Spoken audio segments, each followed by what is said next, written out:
ఎలా ఉన్నారు? కథ చెప్పుకుందామా?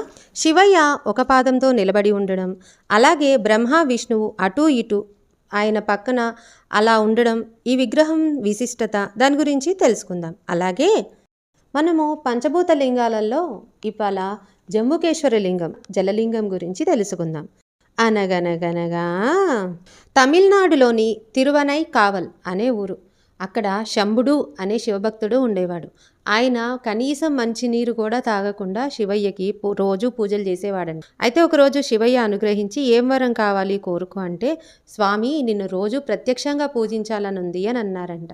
అప్పుడు స్వామి ఆయన్ని దీవించి అక్కడే జంబూ వృక్షంగా అంటే నేరేడు పళ్ళు, తెల్ల నేరేడు పళ్ళు చెట్టులాగా వెలిసి ప్రతిరోజు ఆయన్ని అర్చించుకోవాల్సిందిగా వరం ఇచ్చారంట.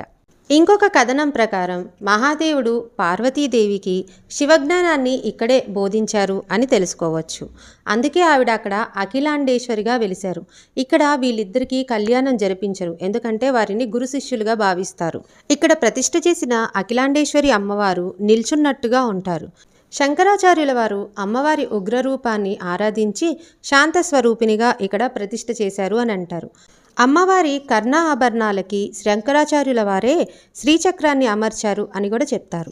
శివగణాలు అయినటువంటి మలయవాన్ పుష్పదంత అనే వారిద్దరూ ఎప్పుడూ గొడవ పడుతూ ఉండేవారంట.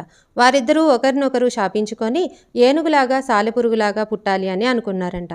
మరుజన్మలో సాలెపురుగు శివయ్య కోసం ఆకులు ఏవీ పడకుండా గూడు కట్టడం, ఏనుగేమో ఆ గూడు మొత్తం తీసేసి నీళ్లతోటి అభిషేకం చేసి అర్చించడం. రెండిటికీ కోపం వచ్చి ఏనుగు దంతంలోకి సాలెపురుగు దూరి తనని కుట్టడం మొదలెట్టింది. బాధ తట్టుకోలేని ఏనుగు తన తలని ఒక రాయికేసి మోదడంతో రెండూ మరణించాయి. శివయ్య వారిద్దరి భక్తిని మెచ్చి తనలో ఐక్యం చేసుకున్నారు అని అంటారు. ఈ విధంగా ఏనుగు, సాలెపురుగు, పార్వతీదేవి, శంభుడు వీరికి శివయ్యపై ఉన్న భక్తి గురించి మనము ఈ కథలో తెలుసుకోవచ్చును. అలాగే ఈ క్షేత్రంలో శివుడు ఏకపాద త్రిమూర్తి రూపంలో కొలువై ఉంటారు. ఈ అరుదైన రూపంలో శివుడు ఒకే కాలితో నిలబడి ఉంటారు. శివుడి శరీరం నుండి బ్రహ్మ మరియు విష్ణువులు శరీరాలు ఉద్భవించినట్లుగా ఈ శిల్పం ఉంటుంది. విశ్వాసానికి మూలస్తంభంగా మరియు పరమపదమైన దైవంగా శివుడిని ఈ రూపం సూచిస్తుంది. పంచభూత లింగేశ్వర ఆలయాలలో జంబుకేశ్వరాలయం జలలింగానికి సూచిస్తుంది.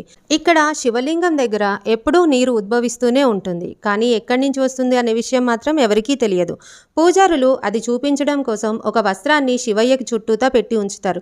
10 నిమిషాలకు ఒకసారి అలా వస్త్రాన్ని తీసి గట్టిగా పిండితే అందు నుంచి నీరు వస్తాయి. శివయ్య నీటి లింగంగా మనం తెలుసుకోవడానికి ఒక చిన్న నిదర్శనం అనుకోవచ్చు. అందరికీ